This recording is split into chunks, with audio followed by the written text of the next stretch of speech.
Hi, everyone, and welcome to episode 220 of the Tick Bootcamp podcast. The title of today's interview is There Is an Answer, an interview with Hana-li Pendery. My name is Richard Johannesson. And I'm Matt Sabatello. Now, we've learned from now 220 podcasts that the people who get better are the people who know there's an answer, who pivot from one treatment protocol to another treatment protocol, and they use their body's information system or the feelings that they get as the vehicle for determining when they should pivot from one protocol to another. Rich, Hana-li would not give up. She teased with us that she saw almost every natural doctor in Florida to finally get a positive Lyme diagnosis. Once diagnosed, she treated with natural antimicrobials and biofilm busters and was seeing slow and steady progress. She wanted faster results, and she found a method to fast-track her healing, which she shares with us on this podcast episode. She also shares a lot of tips, like things she found to help really boost her energy and her fatigue while treating, and also some tips that were super helpful in sleeping and addressing her insomnia. So, Matt, the mindset of Hana-li allowed her to get a diagnosis, meaning she went from doctor to doctor until somebody was able to diagnose her with what was causing her to be sick. And then she used those same traits to find the tools she needed to ultimately heal from Lyme disease. This is a really cool episode. I'm really excited for our folks to meet Hana-li Pendery. Hey, Hana-li, and welcome to the Tick Bootcamp podcast. Thank you. Thank you for having me. Well, we're really excited to have you. But before we get started, I've never met a Hana-li before. So can you share with us what the inspiration was for your name? Yeah, it's actually from the song Puff the Magic Dragon, which is actually, some people have different ideas of where this song came from and what it's all about. And for the record, it's actually about a mountain range in Kauai, Hawaii, in a town called Hana-li, which my name's Hana-li, but close. And the mountain range looks like a dragon, and it has like the spines on the back and the whole thing, and there's clouds that come around it, and puff, and there you go. All right. Well, that is really cool. And thank you for sharing that cool story with us. And I have to thank your parents for naming you after a song that I grew up. It was a childhood song of mine, but I think a lot of our young listeners probably will have to go to YouTube to have Puff the Magic Dragon played for them. So Hana-li, talk to us first of all about where you grew up and what your childhood was like. I was born in New York. I was born in Manhattan. We had a little teeny tiny penthouse apartment that overlooked Central Park with a massive terrace space. So it was a really cool first home. We moved to Florida when I was about 6 months old, and that's really where I grew up. Spent most of my life there. And really, as soon as I could talk as a kid, my mom noticed that I started singing right away, and she noticed that I sang well right away. And so she just always kind of gently encouraged that. It was never like the stage mom effect of, and now you have to do this, and, you're forced into classes that you don't want to go into. It was none of that. It was just like nurturing that talent, allowing me opportunities to perform at a very young age. I started performing when I was about 4 or 5. And I did, dance and singing kind of throughout school.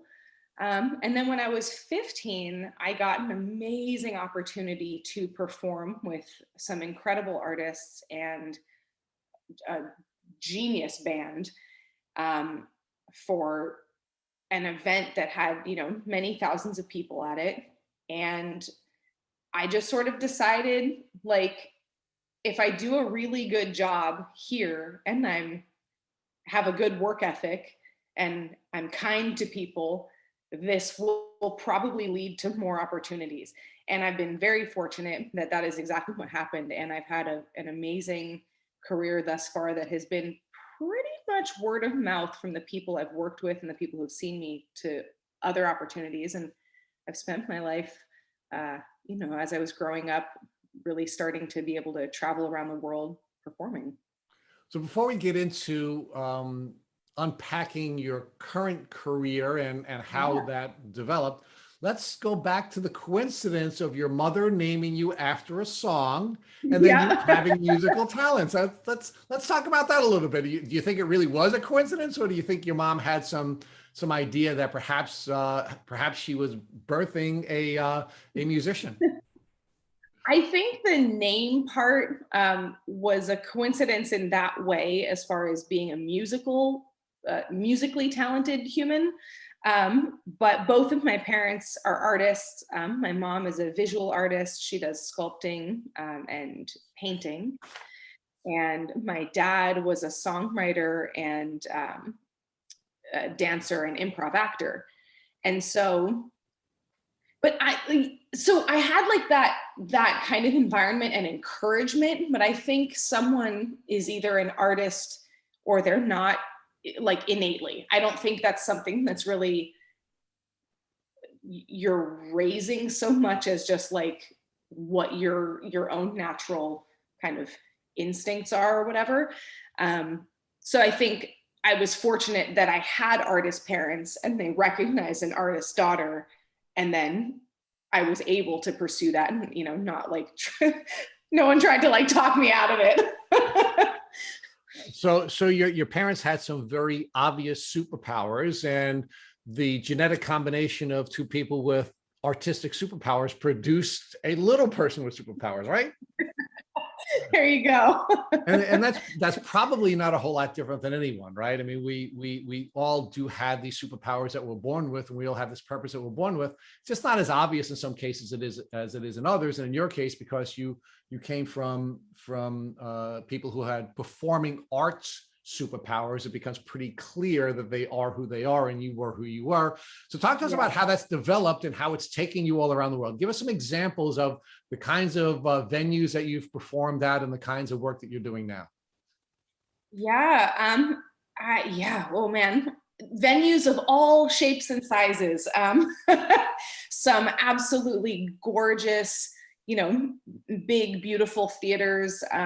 One of my favorite theaters to perform at was actually the Ruth Eckerd Hall, which is in like the Clearwater, Tampa area.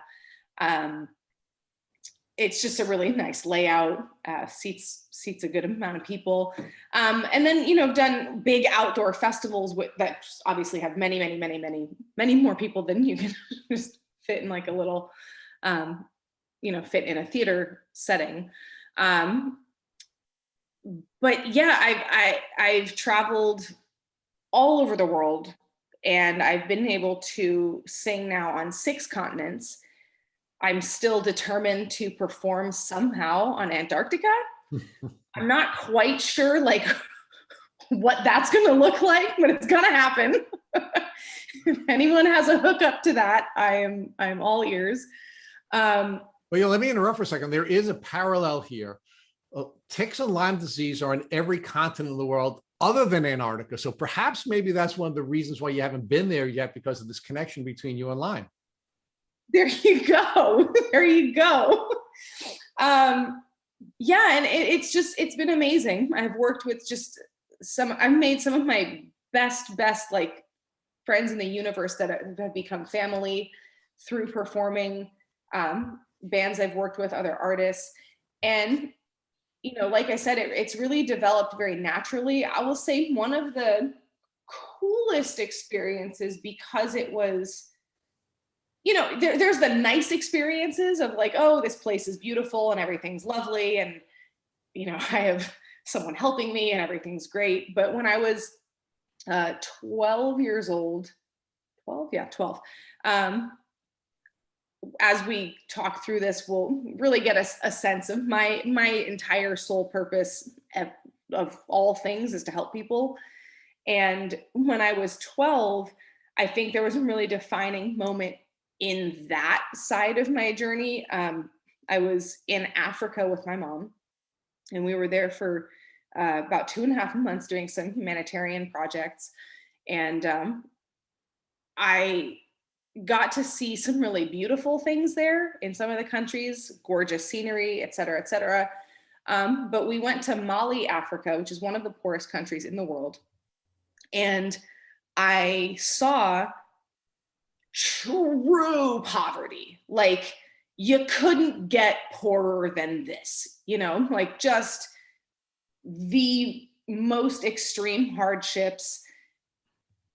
And I saw that even in a place like that, we were, you know, able to offer hope and help to people. And it really put in stark contrast, like my 12-year-old problems were not really that big of problems. And I wanted to spend my life really turning around real problems on a big scale. And so that trip for me, you know, I did get to perform there, which was really cool, but it kind of like just broadened my view of the world.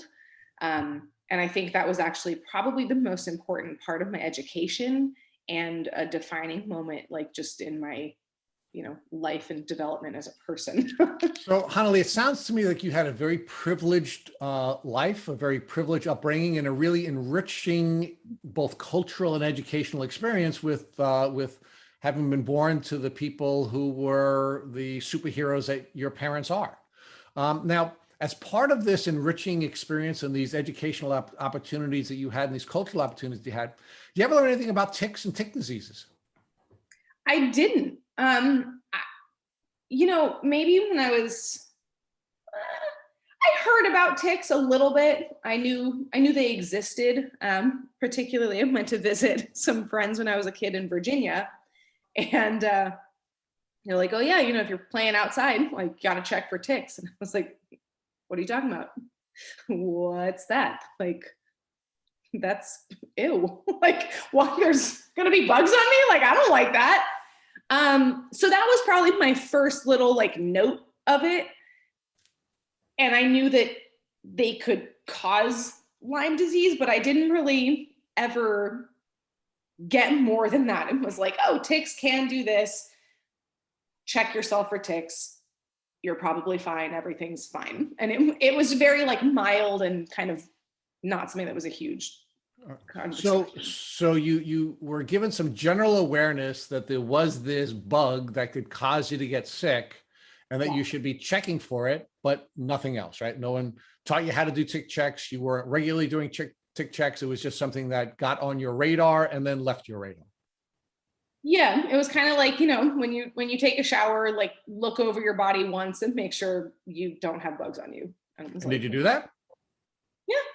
When I was there, not like everywhere I've gone, but anywhere that I then knew specifically, like, hey, someone mentioned there's lots of ticks in this area, then I would like, okay, cool. Like I'm gonna do a once over. So, Hana-li, you're an artist. You're a performing artist. I know from your social media you're very athletic. So clearly, somebody who has learned how to take care of her body and has, I'm sure, learned the importance of proper nutrition and exercise. And so, at no point during the course of your life where you were learning how to perform at the highest levels and how to make sure that your body was in peak shape so that you can perform at your highest level, did you ever learn how to keep yourself safe from ticks and tick diseases? No, I didn't. And the like depth of the world of Lyme and all of the fantastic number of symptoms that it can cause, that was never on my radar. Like, I knew ticks existed. I knew you could get sick.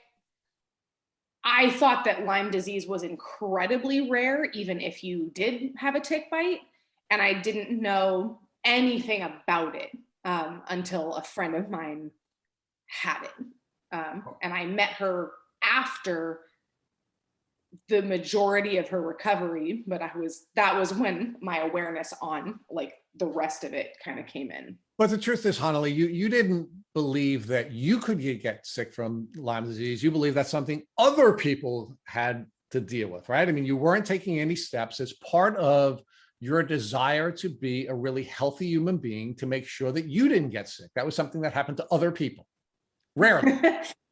Yeah, it was just like, it was never really much of a concern. You know, I thought that it was Yeah, very, very rare. Like I didn't know anyone that had it. I hadn't heard stories about it. It was just like, oh, there's this thing that happens sometimes out there. So now let's talk about when you started to develop symptoms that you now know to be Lyme disease symptoms, right? You're a developing artist. You're developing your superpowers. You're having a certain level of success all during your life. You're being, these talents are being cultivated by your parents. You're being given all kinds of cultural experiences, but you're not always as healthy as you would like to be, and you're certainly not always as healthy as you look like you would be. So talk to us about when those symptoms start to develop. Yeah. So for me, I know everyone has a different experience with Lyme when they have it. And some it's very intense, some it's very mild. Some it's so mild that you don't really notice it for a really, really, really, really, really, really, really long time. Or And ever. forever. And I think for me, that's kind of what happened. Like I've been an incredibly healthy, incredibly active person my entire life. I've had a huge focus on health and fitness, with and independent from performing. But like, even back to when I was like 8, 9 years old, there were funny little things that I thought were just funny little things. And I'll give you like a really weird example. But like when I held like a load of laundry against my stomach or picked up a dog and held it a certain way, I would feel like this weird kind of numbness in my legs. Not to the point where I couldn't feel them, not to the point where I couldn't support weight on it. Like it was so mild that I never really thought much about it, but it was consistent. And I was like, that's just weird. Like, that's not like, what's with that?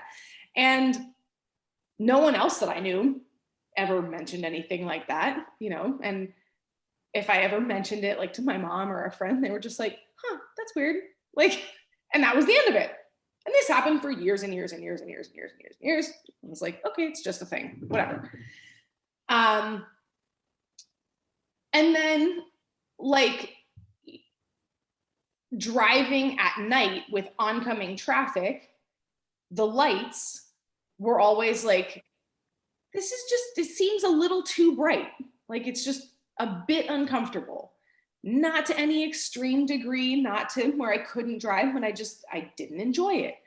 I didn't like watching movies with all the lights off and then the bright lights. I always preferred to have some ambient light and then the light. Again, like, what do you do with that? Like, I was just like, oh, that's just a preference that I have. Never really thought much of it. And these kinds of things went on for most of my life. And I don't recall ever having a tick bite. And so I never connected any dots. And then all of a sudden, one day, about 5 years ago, my body just stopped sleeping. It was like, we don't do the sleeping thing anymore. And I was like, well, that's unfortunate. That's really unfortunate because sleeping is kind of key for health, fitness, performing, general life and well-being. And that's what really started me not on like, hey, I think this is Lyme, because sleep things can be from a lot of things. But that's what started me going, I need to handle sleep.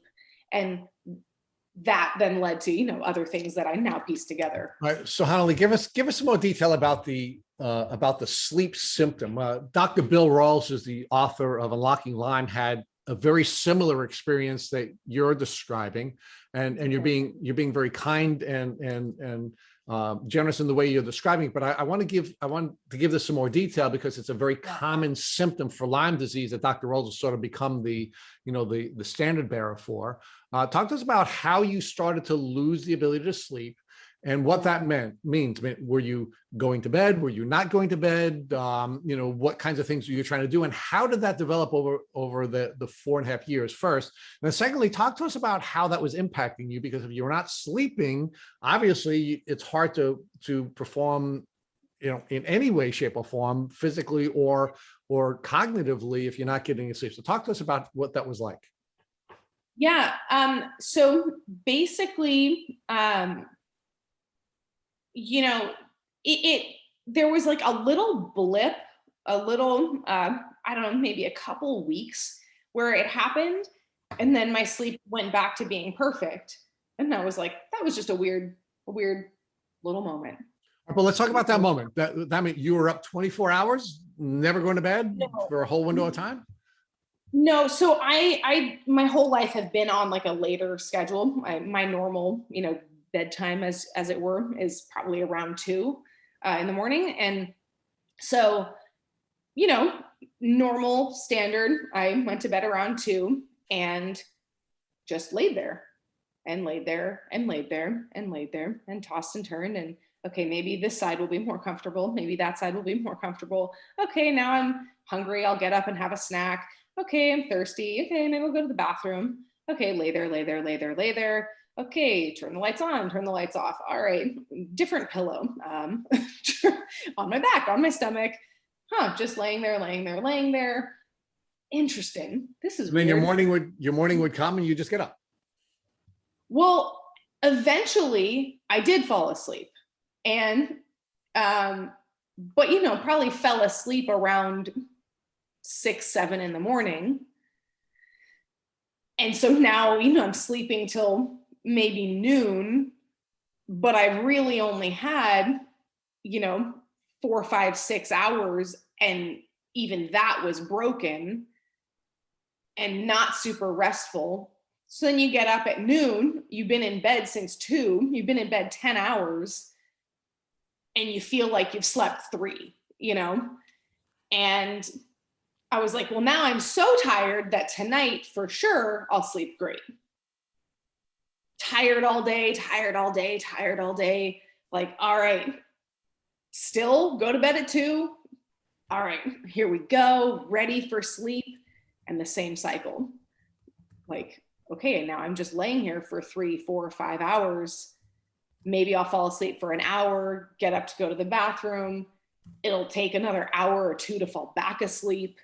Sleep for 3 hours. And then I'm like, it's 1 in the afternoon. Like, I got to get up. I have a day. I have rehearsals. I have a show, like I got to get to the gym. And so when that happened for a couple of weeks, it was obviously, unfortunate, but I was kind of like, okay, that was just weird. Like, maybe it's because I was traveling, blah, blah, blah, like whatever, kind of wrote it off. And then when it started happening, like, super consistently that way, and every once in a while, then I'd have a great night's sleep. And I was like, oh, I'm healed. The fluke is gone,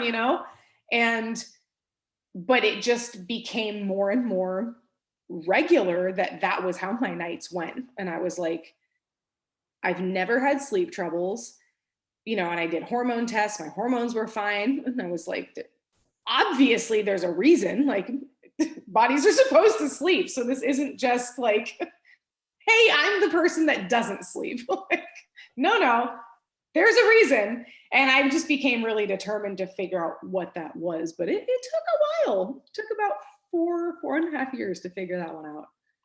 So Hana-li, I want to learn more about what this actually feels like, because we had a past podcast guest, Dior DeBrante, who did a very comical but sad video that she shared to social media and put it as a reel on Instagram, where she'd be tired all day. She didn't sleep the night before. And then at 11 o'clock at night, she's trying to go to bed. And after being fatigued and exhausted all day long, like a switch goes off and like this party music goes off in her head and she's dancing around on her bed. And that's how she felt. It was a way of trying to, visually depict how she felt at night. So was it that you were tired all day and then nighttime came and you just felt like you weren't tired anymore? I want to get a better understanding of what it was like for you physically and how you felt when you couldn't sleep.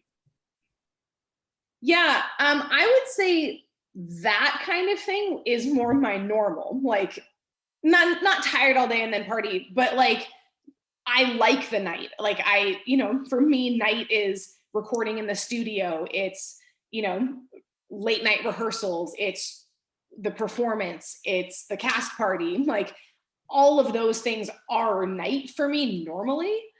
So at around 10, 11 p.m. without Lyme, I feel like awake and ready to go.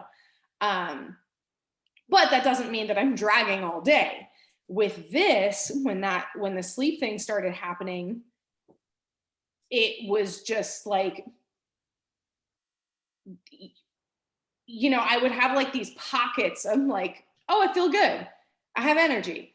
And then maybe a couple hours would go by, maybe a couple minutes would go by. And it was just like, and I have no energy. Like feels like someone tapped a tree and just like sucked out all the energy. It's like, cool. And I will say one of my gifts, and I'll just call it a gift, is that I can do a lot of things that most people would not do with no energy. I can do them anyway with no energy. And I'll just like make my own energy. Like, I'll just override the body completely and be like, let's go. Like if I'm dead tired and someone says, let's go do a 3-hour workout, I'm in. It doesn't matter if I'm tired because I'm going to go do that anyway. But when you start talking about like days, weeks, months, years of this, like it's definitely not an ideal feeling for the body.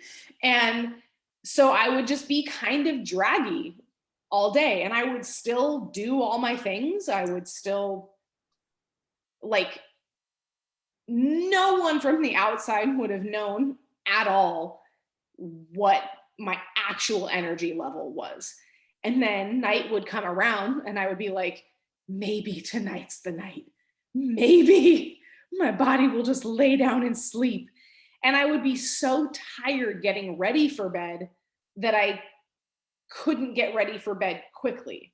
Like it would take me far too long to get ready for bed because at that point I was so tired.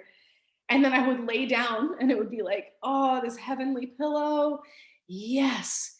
And I'm awake. And it just wouldn't shut down. And I was like, okay. And if it was 1 or 2 nights like that, and then I would get, 2 or 3 nights where it was better sleep. I mean, it still sucked, but I was kind of like, okay with that. But it came to a head when I was in Germany performing. So not only that, but I had the time change. So I'm like jet lagged in a foreign country, performing, etc. And this happened on like an extreme level for a week straight. 7 days of like maybe 3 or 4 hours a night of sleep, but at like weird broken hours, and you collectively get, a handful of hours, but you're so not rested and it doesn't catch up from the previous days.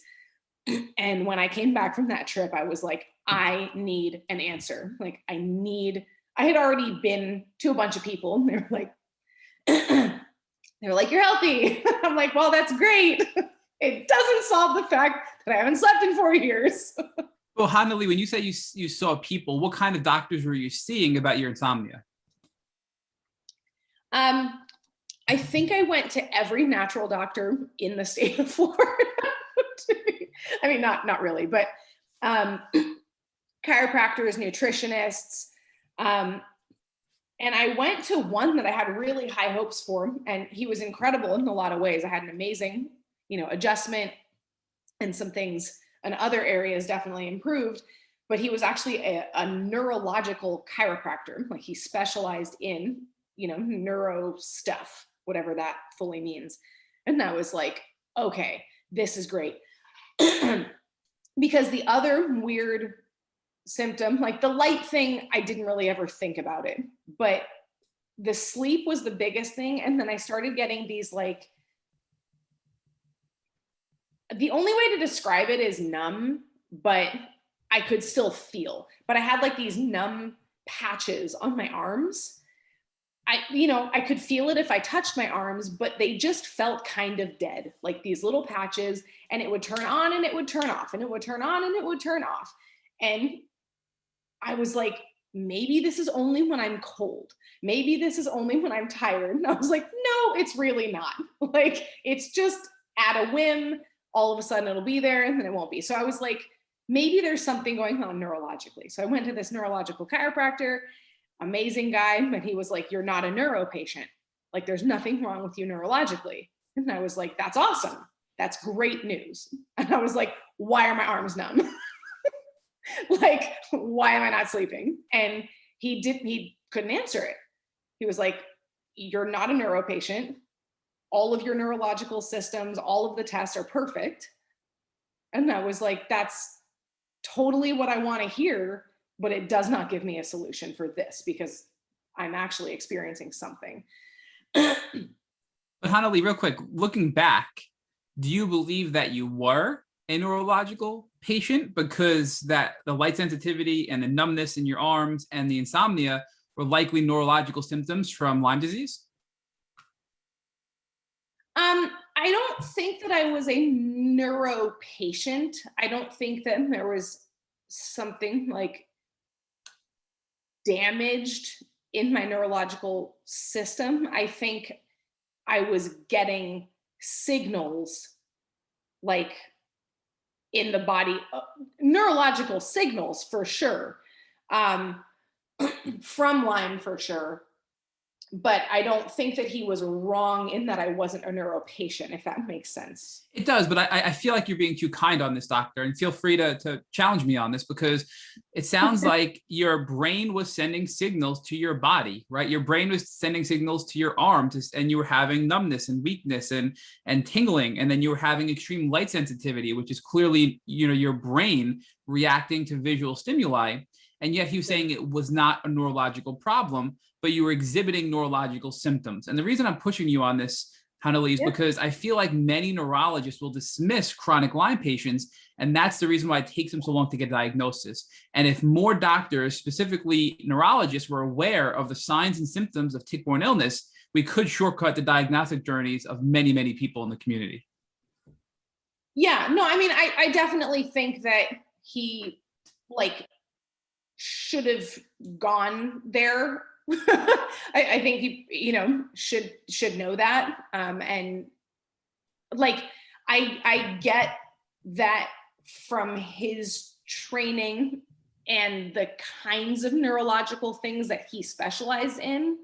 I was not exhibiting those things. There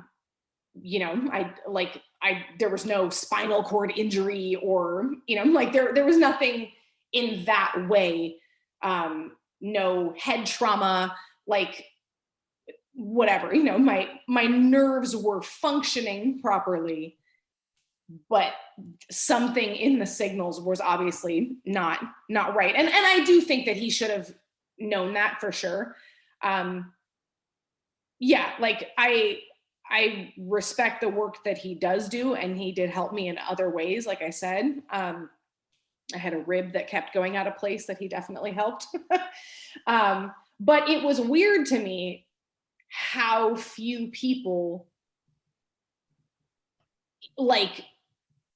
even had Lyme on their radar about this. Because I actually even asked based on my friends having Lyme, because at this point, I then knew another friend that had Lyme and another friend that had Lyme, and their symptoms were so different from mine, but the similarity was I had all these weird things going on and no one could figure out what it was, and then it was Lyme. And so when it started getting hey, your hormones are fine, your neurological system is fine, everything is fine, and I still wasn't sleeping, and it was take all the magnesium supplements and all of the all of the natural sleep remedies and the blackout curtains and the sound machine and the everything, and it still wasn't fixing. I started then going, hey, could it be Lyme? And it was when I was making that statement saying, no, you don't have Lyme, and just dismissing it, that's the part that I think was not right. Because I do want to get there, but I'm sorry, I want to back up for a second before we get to you bringing Lyme to the doctors and them saying, and dismissing it, which is just even more frustrating.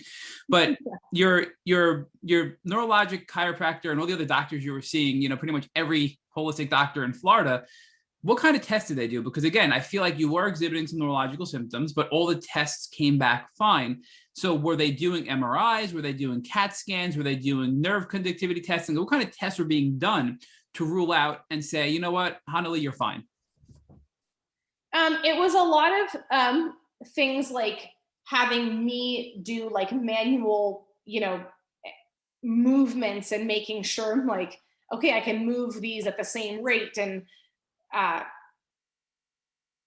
like I can, it's hard. I'm like going, this is an audio thing and I'm like trying to show it visually, but running those little like spiky wheels down my feet and down my legs, like, hey, you can feel this. Yes, I can feel that. Cool. Eye tests and move your eyes this way, move your arms this way, your hands this way, okay, I'm going to tap you here. All of my reflexes were good. We're going to make sure that when we gag you, you gag.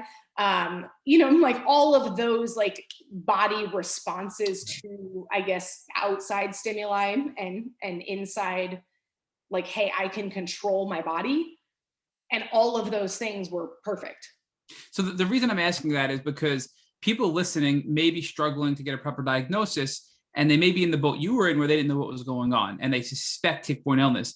And looking back, do you think that those doctors, before you even brought Lyme to the table, should have said, well, wait a second, Hana-li is having some real problems that are interfering with her quality of life, but she's just managing, she's pushing through and fighting through. Let's do some more detailed testing to see what's going on here. And it sounds like they pretty much just did what traditional neurologists will do in the office, which is, the spike wheel on your arm and, the visual test, and they'll try to, do all those things that they can do in the office, but nothing really from an MRI standpoint, which we've learned from the podcast really isn't effective at looking for tick-borne illness, but PET scans are very effective at finding signs and clues for tick-borne illness. So do you think that those doctors should have maybe looked deeper rather than just saying, here, take magnesium, take some supplements, and then you go, well, I'm still not better. Oh, well, we don't know what it is. It's almost like they totally let you down, in my opinion. I know I'm being very critical here, but, in hindsight, do you think you should have been more aggressive to be pushing those doctors to get you a diagnosis sooner than you did? Yes and no. I don't blame them. Like, I do think that they should have known, but they didn't. I can't, they didn't. You don't know what you don't know is what you're saying, I think, right? Yeah. And I think that they're all good people, they're all kind, they all wanted to help. And I think it was frustrating and disappointing for them that they couldn't, and so I think that they should have had that education, whether that's them making sure they get it or their schools making sure they're given it, or however that should have gone down. I definitely think more of them should have had more information to be like, hey, maybe it's this, let's check it out. Because when and we'll obviously get to the doctor that I ended up with, but with him, he very much knew. I walked in, I was like, this is what I'm experiencing. He's like, cool, we're going to check this right now, and there you go. So it sounds like these doctors, and I think I was probably incorrect to say that they didn't care. They were very much caring and compassionate and wanted to help you, but they didn't have the tools to properly diagnose you or the knowledge to properly diagnose you, I think is what you're saying. And I understand that. And I think that's a much deeper problem to have this awareness out there. So do you think from your standpoint, again, I'm not trying to be critical, it's just that you're obviously a very good speaker and you're very intelligent. So I'm trying to use you to help other people in the community learn from your experiences. Do you think that maybe you were a little overly dependent on your doctors, and when they sort of said, hey, look, we can't figure out what's going on, that maybe sort of caused you to just kind of dismiss your symptoms and just kind of rationalize or justify them away? I knew something was going on, and I've done this also with like nutrition and fitness. I'm a very like persistent and determined person. And when I see that something logically should be able to be accomplished or should logically be a certain way, if it isn't, then I'm like, I haven't found the answer. Like, I will keep looking because there is an answer. There is a better way. There is a solution. Like, I super don't believe that people need to be miserable. I don't think that they need to, only eat broccoli and, whatever to be fit. Like, I'm like, no, there is a way to be healthy, be fit, be active, be happy. And so if those things are not there, and in a sustainable way. So I'm like, if those things aren't there, you just haven't found the answer. And so I was very much trial and error. I would go to a doctor, I would try it, I'd give it its due time. Like, let's see if this starts working. No, okay, cool. You're a very nice human, but you obviously didn't fix that. So good try. I'm sure that's worked on other people with things that I'm saying, or you wouldn't have tried that. So cool. On to the next. And then I'd go to the next person and they would say something and be like, that makes sense. It could be that. Let's try it. Great. Try it for a little bit. Maybe see some improvement. Then maybe not. Okay, cool. Maybe I slept for a week. Hey, that's pretty good when you haven't slept for 4 years. Hey, I slept for a week. Maybe that's the solution. Then I didn't sleep. Okay, well, maybe it's not all in one shot. Oh, now I didn't sleep again. Okay, now I did sleep. And I just, okay, gave it enough time. Nope, that's not it. All right, on to the next. And I just kind of kept going because I was like, there is an answer. If you don't have it, someone does. And as I was going through this, I was getting more and more convinced, I don't think this is actually a sleep issue. I don't think this is actually a neurological issue. I don't think this is actually I think this is Lyme because that's what makes sense to me. Now I need to find someone that is either going to rule it out or tell me I'm right. And that's when I went to the doctor that I now use. Okay, so there's a lot there I want to unpack. So obviously you never explained away your symptoms because you saw almost every doctor in Florida and you said, okay, I'm going to give you the respect to go through everything you possibly can to try to get me better and figure it out. And you know what? You can't, and you're at a loss. You're a great person. I'm moving on to the next one, which is makes sense. And you kept fighting and pushing forward. And then once you had Lyme on your mind, you said, okay, I really think it's something deeper. I think it's Lyme disease. And I'm going to start bringing this up to my doctors. And I want them to either rule it out for me or tell me, yes, I have Lyme. Now, before you found your doctor who clinically diagnosed you by saying, holy crap, you have all the signs and symptoms of Lyme disease, did any other doctor ever inappropriately rule it out through other means of testing? Because we know Lyme testing is horribly inaccurate. So I'm curious, were you ever dismissed of the idea of Lyme before finding your doctor who diagnosed you? Yeah, there was like one or two people, and some of it I didn't mention to it because I wanted to kind of come in clean slate and allow them to do what they do. I didn't want to like put it in their world incorrectly. Someone was like, I think it might be, but I also don't really know why I think it might be. The only reason I think it might be is because I had friends that had something going on that was hard to diagnose that turned out to be Lyme. But that could be, it wasn't like a super solid anything really to go on. It was just it became sort of this gut feeling that I was just like, if I don't get an answer soon, I'm pretty sure it's that, because why can no one figure this out, right?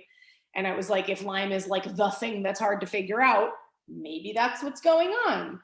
And it was like, I think also because my symptoms weren't so extreme in that, like, a friend of mine that had it really extreme, like she was having seizures and stuff like that. And I was so far away from that. I'm doing like 2-hour workouts, and like performing and traveling, like all these things. So I think people looked at that too and was like, seeing the difference in symptoms, going, cool, you're not sleeping, but you're not like having seizures, and you're not, gaunt and gray, and, you don't look sick and whatever. Hana-li, Lyme is an invisible illness, right? I mean, so Lyme is an invisible illness, and many people who are debilitated and bedbound, they look wonderful. You would never know that they were sick. And we do know that Lyme comes across in a wide variety of ways. Some people have minor symptoms. Some people are completely debilitated by it. So that's something doctors should be aware of. And I understand you weren't as sick as some of your friends,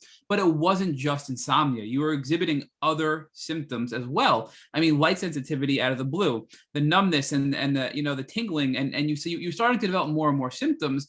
And I feel that, the only reason you weren't really sick is probably because you were super healthy. You probably have really good genes and genetics, right? And I think that your lifestyle was allowing you to keep fighting this, but in time, it probably would have made you sicker and sicker and sicker if you weren't so aggressive to get the diagnosis you ultimately received. I mean, do you agree with that? What I do think is that when I started mentioning it, because I only mentioned it to a couple people, but that's the point where I feel like something should have either been done to rule it out, or say yes, or say, hey, I'm not an expert in that. Yep. I don't have the information. You should go somewhere else. Or here's my recommendation of someone who is, or like, that's the point that I think it shouldn't have just been like, here's another form of magnesium. I think I've tried every magnesium supplement in the world, and I love magnesium, and I take magnesium, and it's cool. But magnesium is not going to handle Lyme disease. So real quick, give us time perspective here. How old were you when you first started developing this insomnia problem? I'm going to say probably 28. 28. And when did you eventually get your Lyme diagnosis? Probably about, hang on, my timeline. I'm 34 now. I'm going to say, 28, 29, insomnia started. And then about 2 years ago is when my doctor was like, you have Lyme disease. So it sounds like it's almost over 4 years based on what I'm hearing here. So it took them over 4 years to put the pieces together, and you were very aggressive to get a diagnosis. Literally, again, seeing so many doctors in Florida, and you had the wherewithal and the cognitive ability to be able to push back and challenge your doctors, which many Lyme patients who are, more severely ill don't have that ability. And it still took you over 4 years to get diagnosed. Yeah, and the first maybe year, I was just kind of writing it out. Because I had like this weird, 2-week blip, and then it just went away. I think the first like chunk of time, I was kind of just like, it'll go away. Like, I don't know, like maybe I just don't like sleep. Like, because I don't like, I don't think the body should have to sleep. I think that's a ridiculous waste of time. However, it turns out it's kind of important. So, I was kind of like, maybe this is just a thing for a while, whatever. So you were explaining away your symptoms at first. At first. And, I think also I kind of was like, I mean, I am sleeping. It's just, it takes me way too many hours to collect the hours that I need. And then I was like, maybe I'm just being dramatic about how tired I feel. Maybe this is how everyone feels. Like, I don't drink coffee. Maybe everyone feels this way, and then they're just drinking coffee to cover it up. So I was kind of like, at first I was just kind of like, I don't really know what's going on, but whatever. And then when it like kept going, I was like, there's obviously something going on. So let's come back to your doctors before the doctor diagnosed you. So you did mention you started to bringing it up to your other doctors, and they would just sort of essentially ignore it and say, here, try this other magnesium, supplement. So I want to learn more about what that interaction was like. So when you went and you said you didn't want to be pushy and bring it right up and say, I think I have Lyme disease, but you were at some point bringing it up to these doctors. How did they respond to your suggestion that you could be having Lyme disease? And was a test ever performed to see if you had Lyme disease? It was kind of like me going, and also like I didn't necessarily bring up all of the symptoms, because remember, like, the light thing had been going on for most of my life, and I thought that was just whatever. Like, I didn't actually put that piece together until probably like 3.5, 4 years in. So I was coming to them with sleep issues, basically. Towards the maybe 2-3 year mark is when I started going, my arms are a little numb, what's going on? And that's when you brought up Lyme disease. You said, my arms are numb, I'm not sleeping, I'm getting worse, I think I have Lyme. How did those doctors respond to you, and did they test? Because that's where I think we really are lacking in this country and in the world, where when the patient even brings it up, doctors are still poo-pooing the idea. Yeah, and that was just more like maybe, but it's unlikely. Like, I don't think you have that, and we could do a test, but the tests are really inaccurate. So like, you know, did you ever have a tick bite? No, I don't think so. Like, and it was just kind of essentially written off as like, not like you for sure don't, but it was, again, like, I had thought it was an incredibly rare thing. It was like, you really probably don't have that. If you were sick for over 4 years and they thought you probably don't have something, but they can't figure it out, why wouldn't they rule that out by a blood test, even if it is inaccurate, hoping that maybe you were one of the ones that would pop positive, right? I mean, I just feel like it needs to be more common knowledge to test, to understand what the type of testing is that's going to give you the best odds to test positive, and to advocate for a proper diagnosis before people get as sick as I did and a lot of your friends did. Yeah. Yeah, no, I totally agree. And that was the point where I feel there should have been more done, was like in that probably like 2-3 year mark.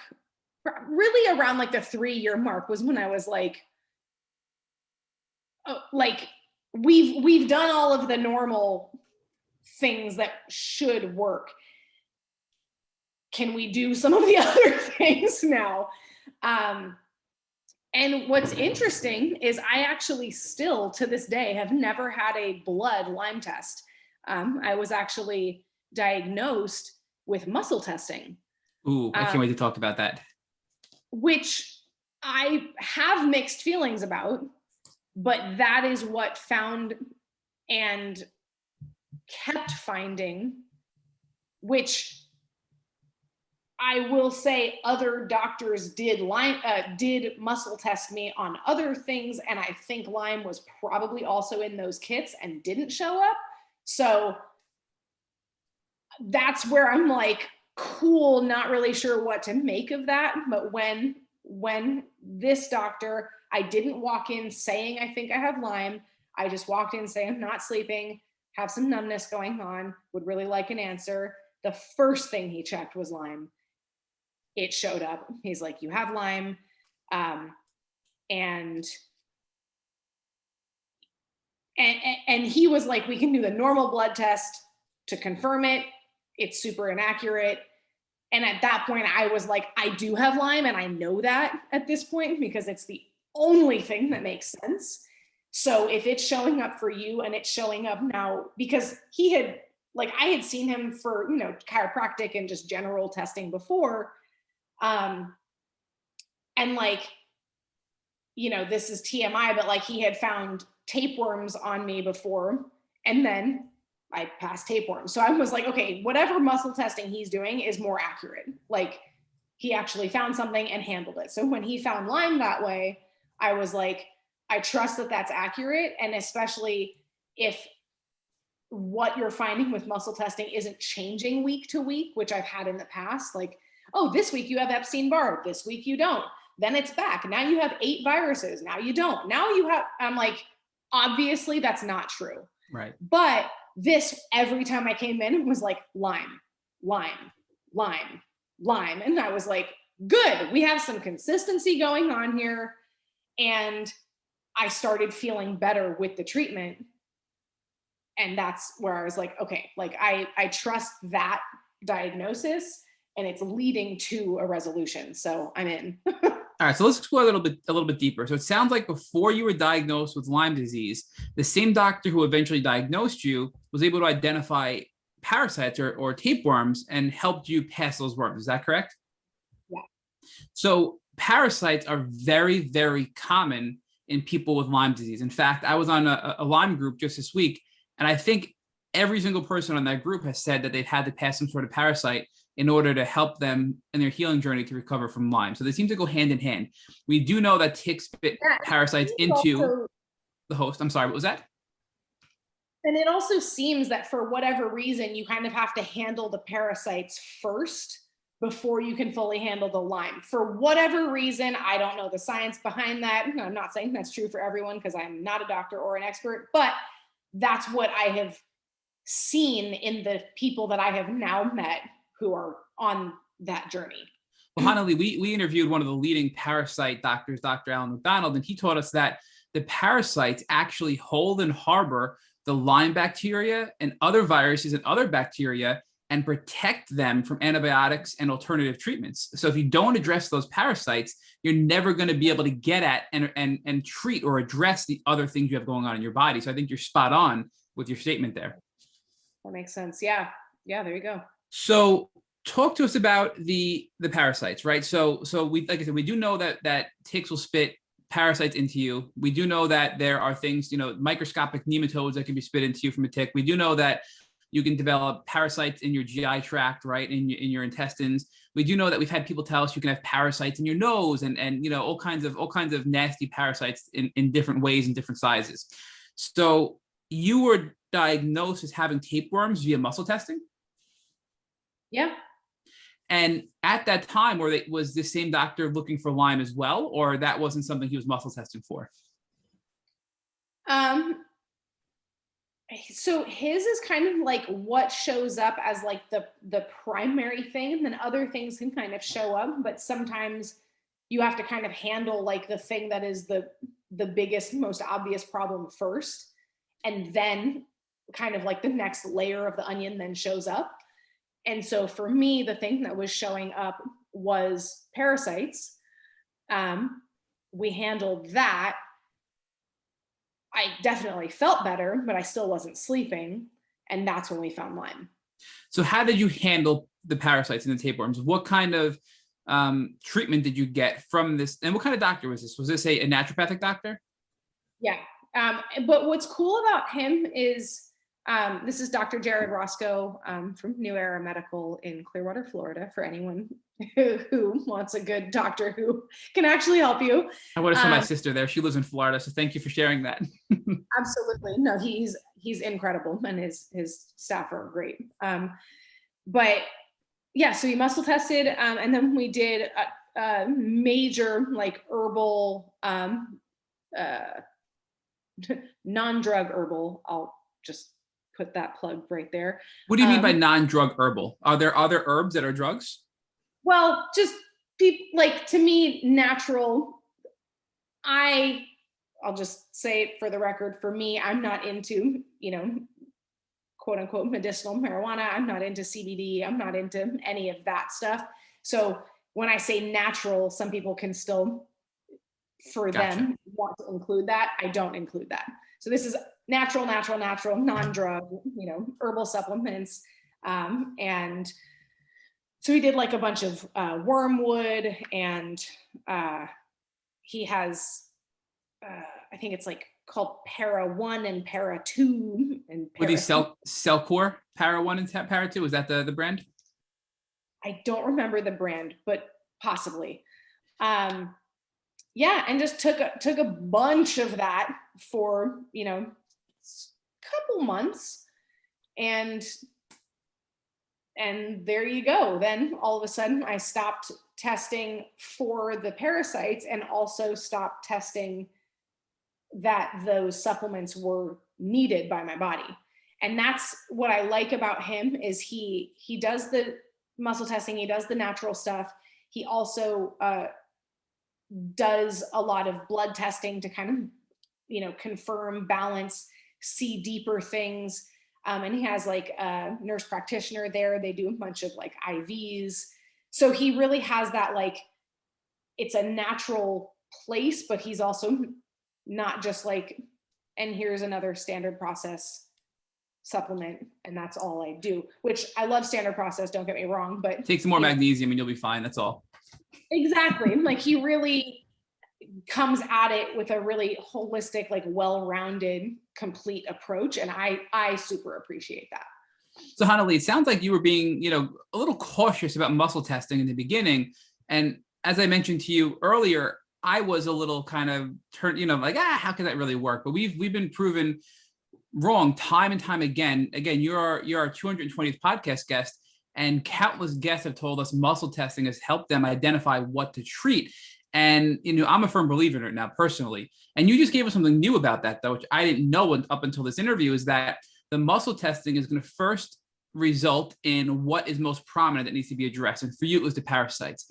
Once you were able to address that, you weren't testing for that anymore with the muscle testing. It wasn't popping. And that's when the Lyme showed up, because that's what was coming up next that had to be addressed. And I think it's a powerful way of treating, and knowing that muscle testing can be used in a sequential order in a way that the body needs. Is that kind of what you're telling us, is how muscle testing works? Yeah, that's what I found for me with him. And he's definitely the person that I've seen use it the most consistent, I'll say. Like his diagnosis, like until the parasite was gone, I was testing for parasites. Then I saw it come out, and then, retested, and it was no longer reading. And he even goes one step further, is even after that's the problem stops testing, he will still test the supplements that you've been taking for it. And if your body is still wanting the supplements, he's like, we're almost done, but not quite. And he'll do it until that stops reading. And when the problem and the solution both are no longer reading muscle test wise, then he's like, cool, now we're done with that. That's super interesting. So it's not just that you're not muscle testing anymore for parasites, it's that you're not responding to the treatment as well. So he wants to make sure you really got it through your system to see it full way through. Now, hopefully I'm not putting you on the spot here, but I know it might be a little bit too much information, and it's okay if you don't want to share, but talk to us about how you knew that you were cleared of the parasite. It sounds like you passed the parasite. Were you examining your stool? Like, how does that work? Because we've had people tell us that in the past, and it sounds like yours was a tapeworm in your GI tract that you had to pass in your stool. Yeah, I mean, I wasn't like going through it with a fine tooth comb or anything, but I would check.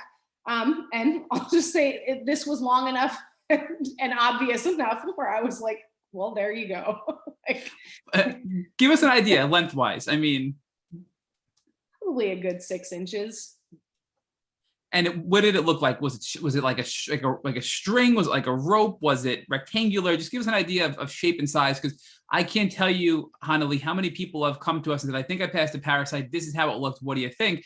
And parasites are really, really common with Lyme. So that's why I'm asking you for all this level of detail.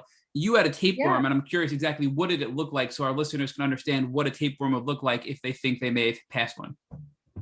Yeah. And obviously, like, you go to the bathroom a lot, and like it wasn't passing on its own. And that's what was interesting to me, is like I was obviously going to the bathroom, and it was not coming out until I started taking the things to kill it and get rid of it, which I found that fascinating, because I thought, like, well, if you have parasites, they're probably just coming at you all the time. Well, like, it seems like that's the way it would be. But it was kind of like a thin rope, like thicker than dental floss, thinner than like a computer charging cord for a Mac computer. Somewhere in the middle of that, kind of cream colored. Just obviously not part of my stool. I was like, I didn't eat anything that looked like that. So I didn't swallow a string. Well, Nope. thank you for being so open, because I know it's probably not a comfortable topic to share. So I think it is an important topic to discuss, but I know it's not a comfortable one. So Hey, let's it is. fast forward now. Thank God you passed the tapeworm, and again, muscle testing I think was really powerful in your journey, because you had to get rid of this tapeworm. You use, it sounds like, cell core herbs, the Para 1, the Para 2, and now you've ruled out the parasites, and now what pops up next for you to treat on muscle testing is Lyme disease. So which you've been suspecting all along. So finally, you have confirmation that what you thought was a problem is coming up as being positive, and it's coming up consistently time and time again, as you noted. So what was your treatment now for the Lyme disease after the parasites? Yeah, the treatment was really cool. I started, first of all, it was like, I was just like, cool, like, that makes sense. Good. And then I was like, hey, can this be fully handled, by the way? Because, you hear Lyme, I was like, do I have this forever? Can I get rid of this? What's the deal? Should I be bawling my eyes out or dancing for joy? Like, what's the deal? And what I also love about Jared is Dr. Roscoe. Sorry, he and I have become really good friends as well. But Dr. Roscoe, he's like, it can absolutely be 100% handled. Like, this is not something that you have to have for the rest of your life. And I was like, awesome. Thank you. Let's do it. So we started with an herbal concoction called biocidin, another herbal concoction that was, I think it had a bunch of other stuff in it, but primarily cat's claw. And there was another one that I was on for a little bit, but I personally hated it, but other people have had a lot of success with it, which is artemisinin. So I'll mention it. The three often go really well together. My body did not like it. But the cat's claw and the biocidin, I started sleeping. And it was not like a, light switch and now everything's perfect and now I sleep every night gloriously. It was like, hey, instead of it taking 4 hours to fall asleep, it took 2 hours to fall asleep. Instead of having 5 bad nights in a row, I had 3 bad nights in a row, so it was definitely like a slow process, but it was notable change in the right direction. And I was like, great, we'll just keep on. And I was also supporting, like I did an adrenal tonic to support the adrenals, which can get messed up with Lyme as well. I was taking magnesium, et cetera. And for the nights that were not as good, I actually found a all natural drug-free sleep drink called Some Sleep, SOM Sleep. It has like GABA, melatonin, what's the other one? It has like several of the things that you like think of when you think of sleep.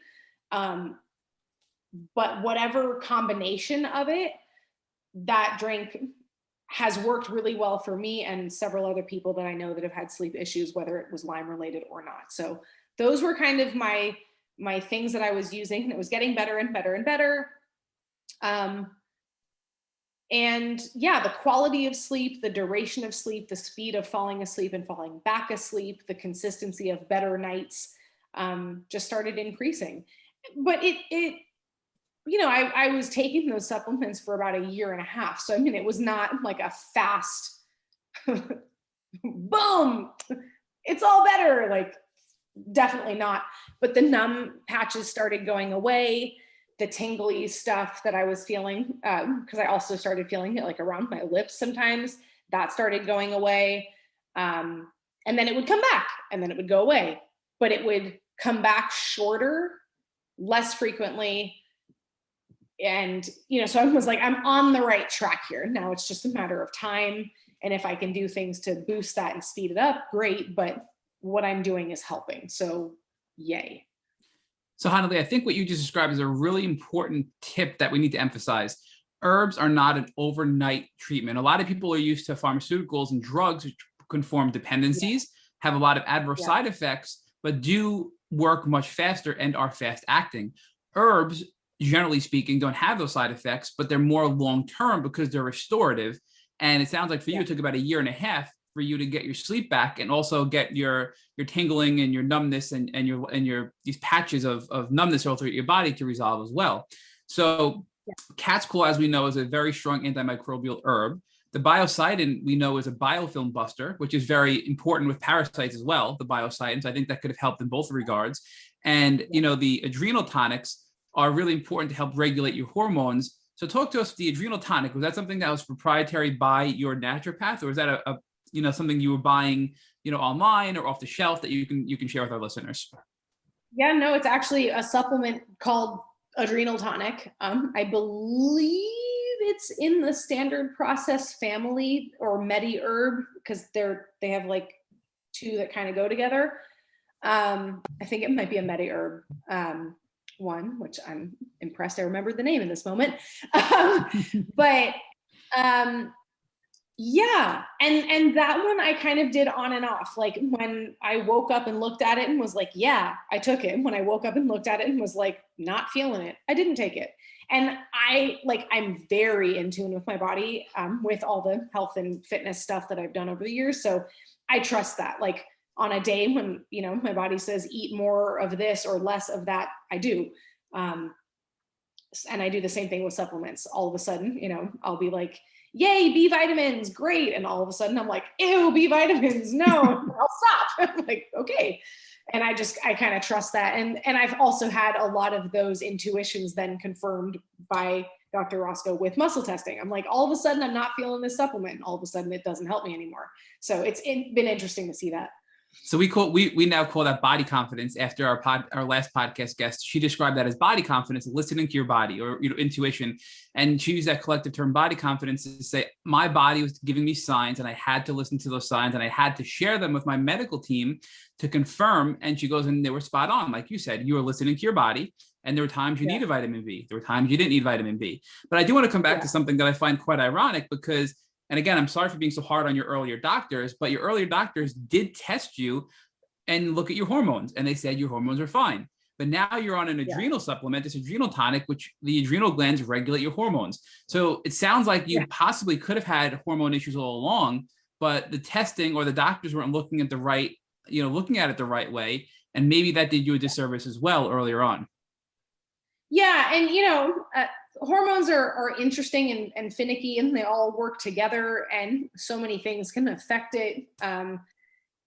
And so I think, again, it was like the overall, like, hey, the female hormones and your, testosterone to estrogen to progesterone to whatever, like these are all in the ranges that they should be, generally speaking, blah, blah, blah.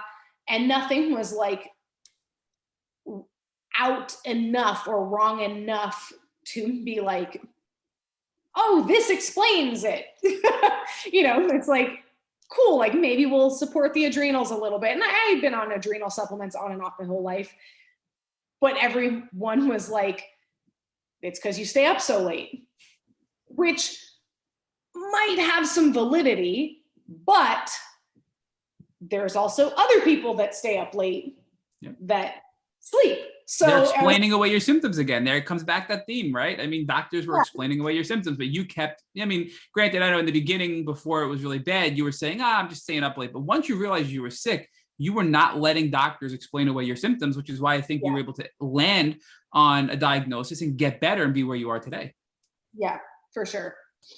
So also talk to us about the light sensitivity, because look, you're a very popular singer. You've been around the world, and you're a performer. You're doing some acrobatic performances. You're an entrepreneur. You and your husband run this amazing marketing software company, and clearly you must be on the computer a lot running a software company. You must be around bright lights being a performer and a singer. So has your light sensitivity subsided, and how has that impacted you in your performances? Yeah, the light sensitivity was really weird because it only showed up in two very specific scenarios. computer brightness never bothered me. Stage light brightness never bothered me. I'm actually, the person that wants my phone screen and my computer screen on like max brightness, which you would think I wouldn't be. But very specifically, driving at night with oncoming traffic has always bothered my eyes. Like as long as I can remember, I hated that. And I was like, I just, again, was like, that must just be something I don't like. Like, there's no explanation for it. And same thing with, like, a lot of people, when they watch a movie at their house, they want all the lights off, right? And I'm like, no, because the contrast of it's dark and then it's bright, I didn't like that. Which now, I actually didn't even really think about it, which obviously means it's better, because if I'm not thinking about it, it means it's not bothering me anymore. So yeah, that's improved.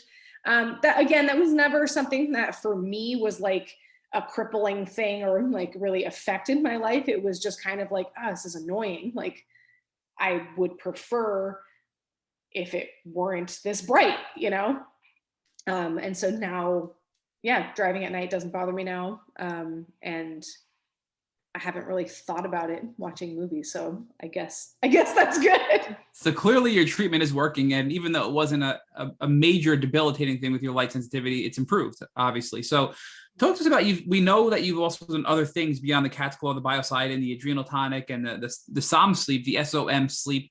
It sounds like a really important game changer for you. And many people listening suffer from insomnia. So I wanted to just repeat that again. It's SOM sleep, SOMSLEEP.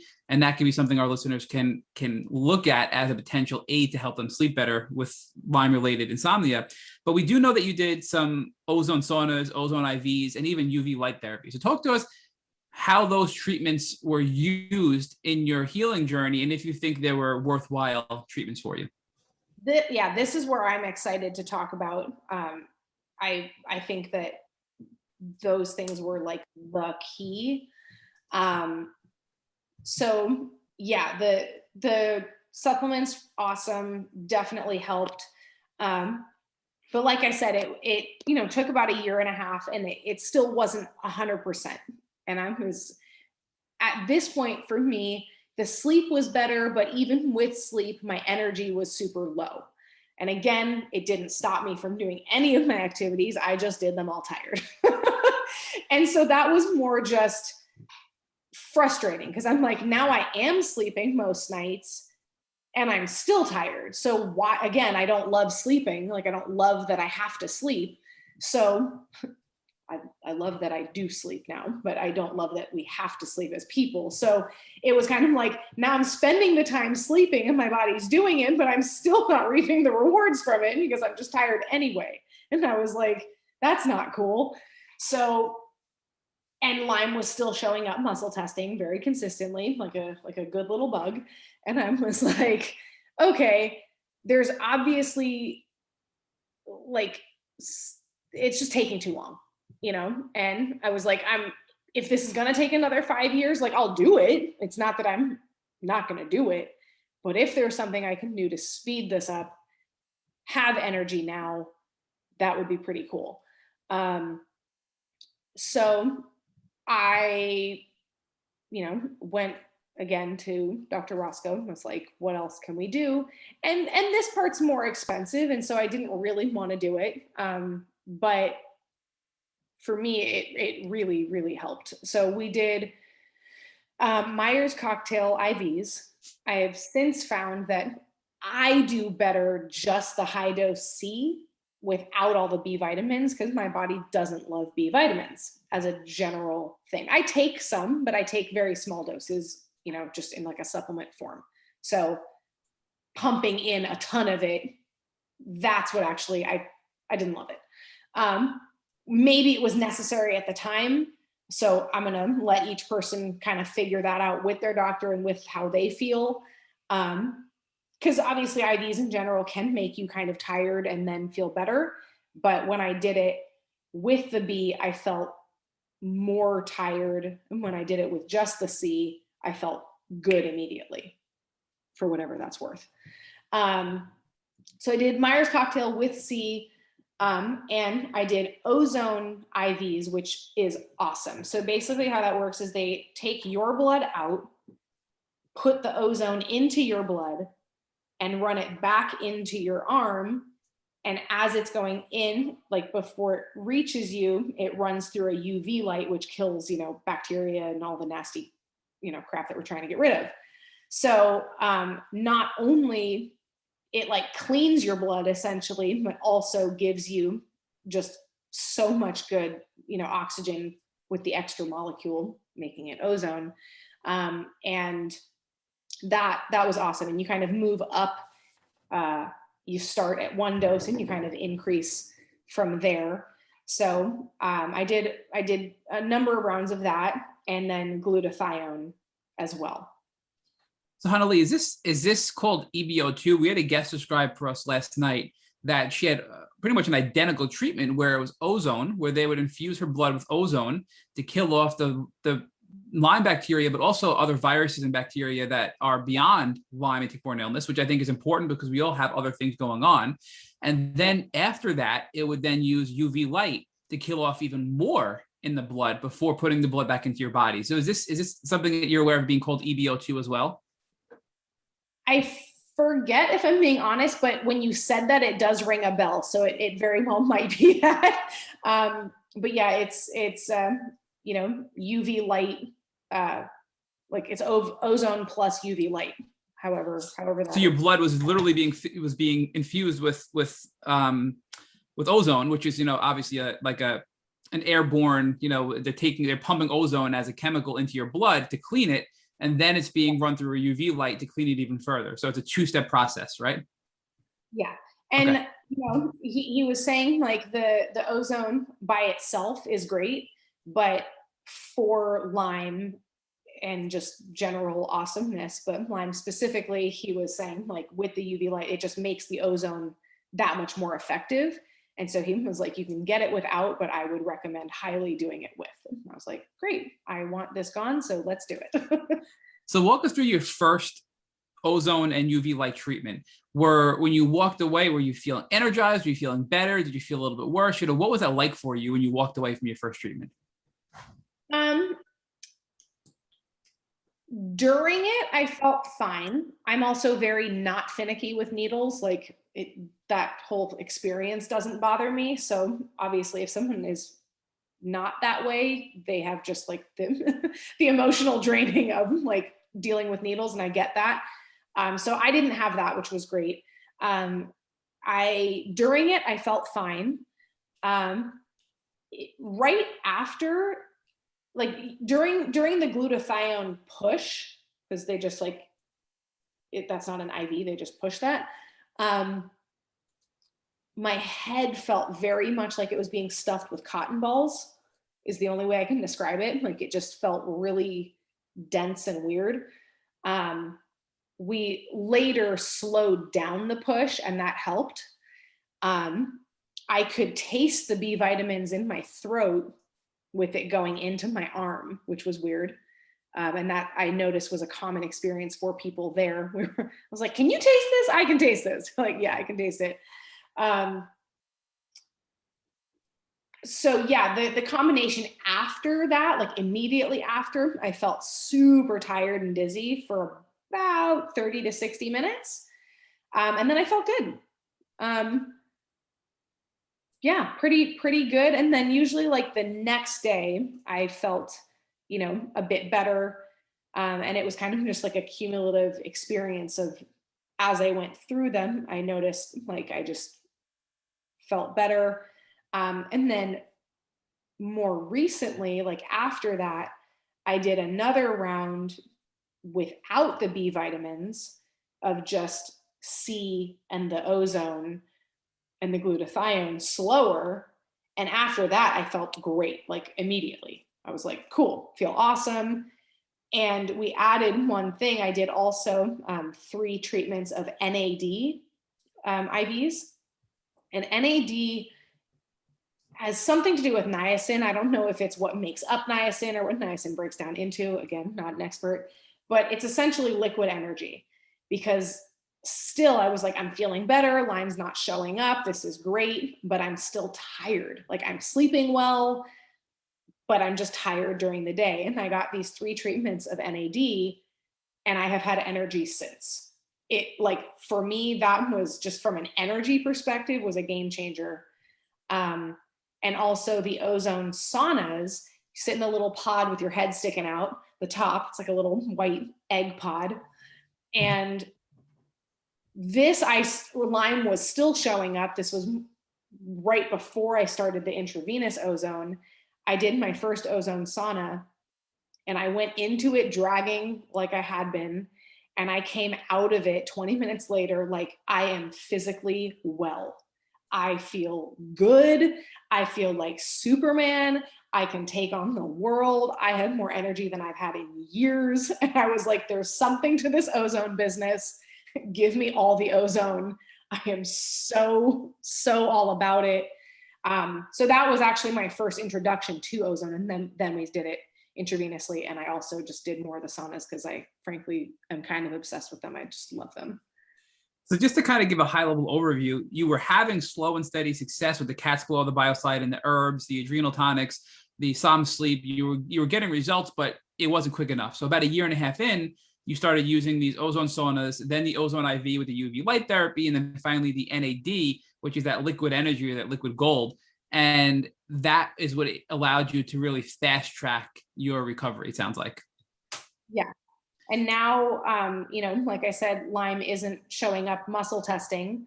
Some of the supplements like biocidin and whatever are still testing as beneficial, which could potentially mean that there's still a little bit of Lyme there, or it could, because those supplements can also be for other things.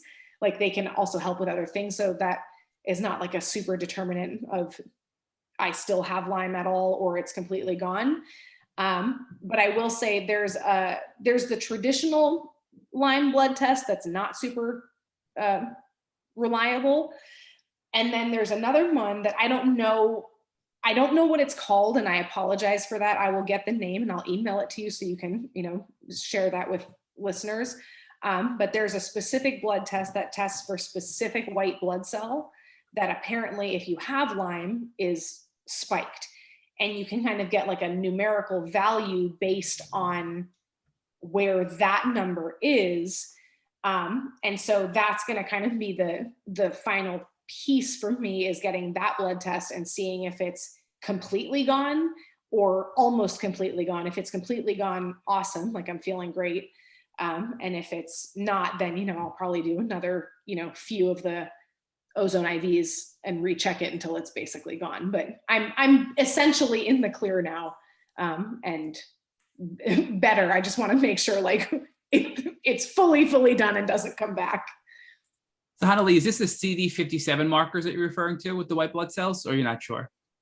I'm not sure. I'll have to check, and I will definitely let you know, because that's definitely information that could help a lot of people.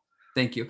So looking back at your experience, if you could offer one piece of advice to people who are in the throes of Lyme and getting treated, what piece of advice would you want to share with them that was the most helpful for you in your journey? I would definitely say ozone, like ozone. And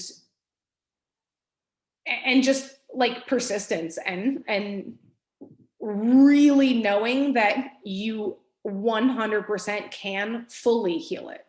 Like it doesn't just have to be a little bit better, and it might take far longer than you want it to handle, but you can handle it. So like do what's working and stick with it. If you want to speed some stuff up, maybe add in some ozone, add in some of these other things that, I've mentioned. And yeah, just really, really know that. And also I'm going to just throw out there, like, if you're trying to handle Lyme, but you're eating like crap, like that's dumb. And I don't mean to be harsh, but like, you got to have a good, clean diet. I eat high carb, low fat, moderate protein, primarily plant-based. I'm not 100% vegan.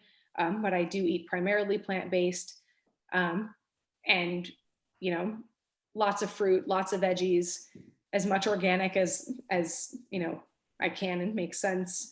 Um, and I'm not saying like I never have, you know, some junk food or a cheat meal or whatever, but like treat your body well, because the body is incredibly resilient and it wants to heal and it is naturally healthy, I believe, and it's very strong. So if you give it the support that it needs to handle, you know, the immediate thing of, hey, Lyme, like we need to handle that, and you're giving it the general support and good fuel of good, clean, yummy, but healthy food, because healthy food can and should be delicious, then yeah, there's no reason why you can't have full, vibrant health.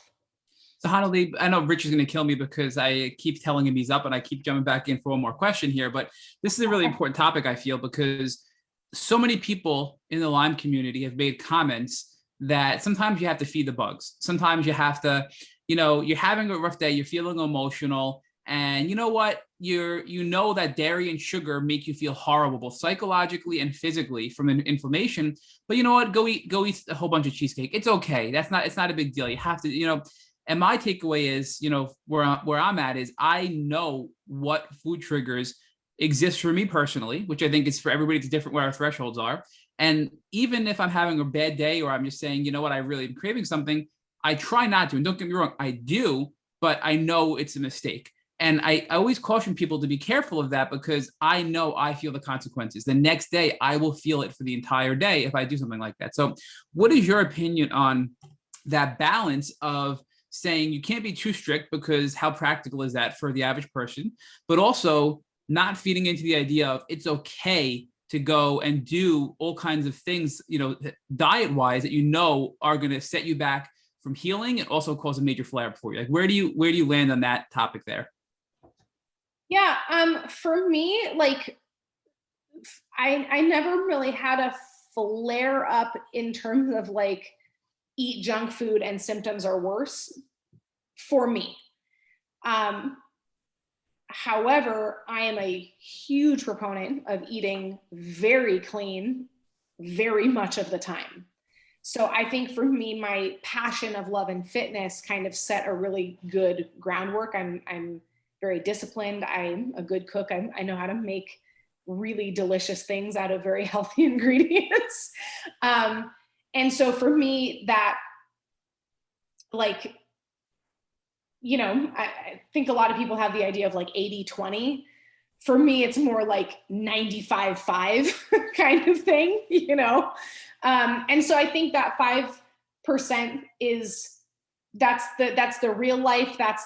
It's a birthday. I don't want to put myself in a position of like, I can never, you know, which is also why I say I'm not 100% vegan, but I'm pretty much vegan, you know. But if there is a day when I'm like, not today, then not today, and then go back to that 95%.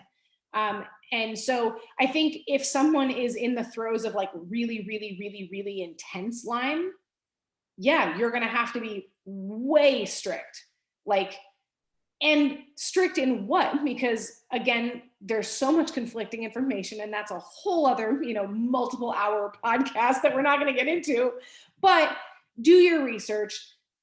Don't just listen to an opinion. Do your research, trial and error, see what makes sense to you, blah, blah, blah, blah, blah. Again, I'm happy to, you know, help anyone on what I have discovered works for me. Like I said, I eat high carb, low fat, moderate protein, primarily plant-based, very minimal processed food, very minimal processed sugar. And notice, none of these are me saying 100%. It's very minimal, mostly. And that for me is the real life. Like, it's just, I also travel. I'm, you know, married. We have anniversaries. And, you know, if I want to eat something yummy, I'm going to eat it. But my daily food, every day, I track macros. I weigh everything I eat. I'm super about, you know, what is the nutritional value of what I'm eating. And I think if someone is extremely sick, the closer and more detailed that they pay attention to all of those things, the better. Once someone is feeling pretty darn good, that's almost a more touchy spot, because you want to make sure you keep feeling good and don't just go like, well, now I'm feeling good, so I can eat like crap. Like, nope, doesn't work that way.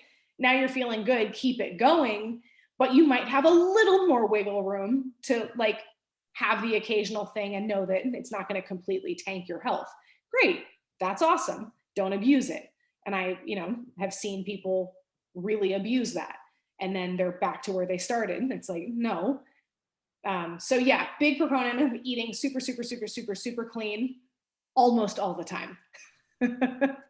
So Hana-li, talk to us now about the transformational nature of this journey for you, meaning what did you find out about yourself? What did you learn about your superpowers that you didn't know before? And how has this changed your purpose? I love it. I realized, one, I'm definitely not crazy. Two, I really know my body and am very in tune with it. Three, I have incredible persistence on any path that I'm on. And those, that was really a superpower that was cool that I discovered, is like, I don't give up. And that sets me up, for future stuff. Not, I don't mean like future health issues, because I don't foresee any, and I am taking, good care to not have that. But it's whatever challenges life brings, because life is not always just, butterflies and rainbows. It's good, bad, or indifferent. I know that I have the persistence and ability and drive and passion and care to get through that. And it's also allowed me to really help other people with this journey and other journeys, health-wise, fitness-wise, life-wise, career-wise. And what's cool is sometimes you can discount, like, well, if someone doesn't make a radical lifestyle change because of what I said, it didn't help. But if someone makes even the smallest change because of something that I said and improves their life that much, or they then mention it to someone else, it's like, you cannot predict the ripple effect of helping people. And helping people in any aspect of life. And like I said at the beginning of this, my sole purpose in everything I do, whether it's performing, marketing, fitness stuff, coming on here and talking about Lyme, like whatever it is, the entire and only purpose is to help people. That is where I get the most joy. That's what gets me, that's what I live for. And when I see people take that help and use it and be helped by it, that's like the most incredible feeling ever. And so for me, it's just made that even more and given another avenue that I can help people with. And hopefully that leads not only to people getting through Lyme, but then also living a healthy lifestyle from there on out. So Hana-li, I'm going to give you one last opportunity to help folks out, and that's going to be helping them figure out what they should do and what steps they should take in the event that they suffer a tick bite. So you've mentioned your husband a couple of times during this podcast, and he sounds like he's a wonderful man. And let's say if, God forbid, after this podcast, he came walking into the room you're sitting in and he had a tick biting him, what would you recommend that he do so he wouldn't have to go on a difficult Lyme disease journey? That's a really good question.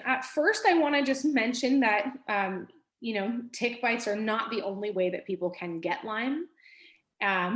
It can be from mosquitoes and, the other things. Now, I'm not saying that,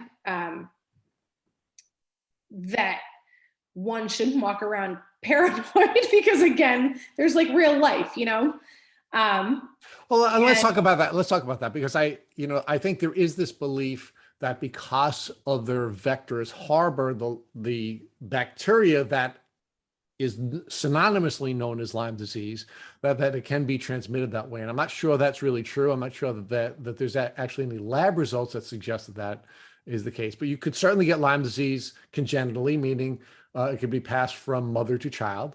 And I think there's growing evidence to support that you could get Lyme disease through sexual contact, right? So I think there's at least 3 ways that I think there's growing evidence to support.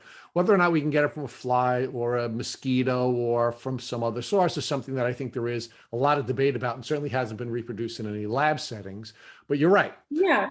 But let's And again, I'm not an expert, but let's talk about the main vector, the easiest way, the way that Dr. Rawls, for example, has described that the bacteria has chosen to be transmitted is through ticks, right?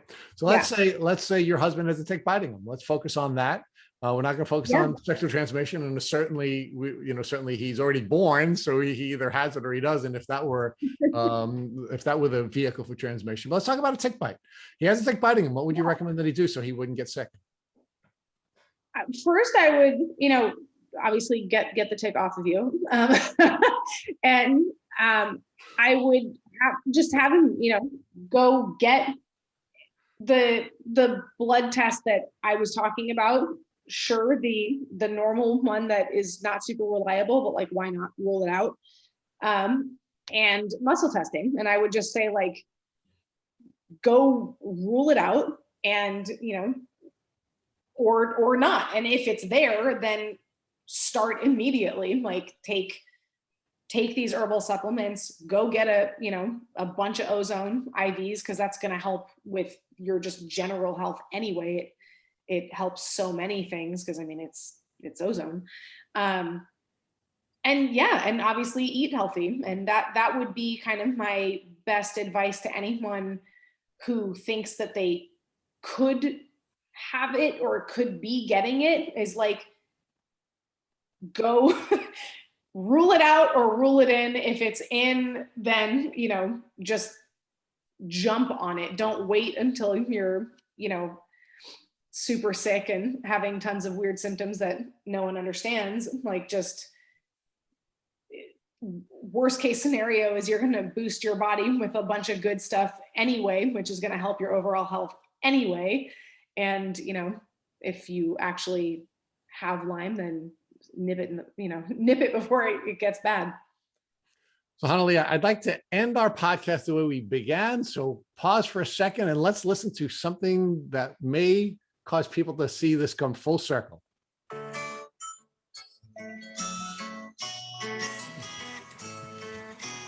Puff the magic dragon lived by the sea and frolicked in the autumn mist in a land called Hana-li. Little Jackie Paper loved that rascal Puff. So, Hana-li, I want to thank you for sharing so much of your beautiful story with us. And I was happy to play some of the lyrics of the song that was the inspiration for your beautiful name. Thank you guys so much for having me. It's been a pleasure. Love what you do here, and it's been an honor. Thank you for listening to the Tick Boot Camp interview with Hana-li Pendery. To our listeners, we have a call to action. First, if you'd like to learn more about Hana-li Pendery, please visit her Instagram page at Hana-li Music. Second, if you enjoyed this episode of the Tick Boot Camp podcast, please share it with your friends by using the social media buttons you see at the bottom of our post. Third, Tick Boot Camp has created a Tick Bite blueprint that has been inspired by the information that has been shared with us by past podcast guests. We urge you to visit our website at tickbootcamp.com to view the blueprint. Please note we would appreciate any input or any improvements you would like to offer. Fourth, don't forget to subscribe to this podcast on Apple Podcasts, Google Podcasts, or Spotify to get your automatic episode updates of our Tick Boot Camp podcast. And finally, we thank you, the members of our community, for your comments on our past podcast episodes. Please take a minute to leave us an honest review on Apple Podcasts, on Instagram, or on our website. We make it a point to read every single one of the reviews we get. Thank you, as always, for listening.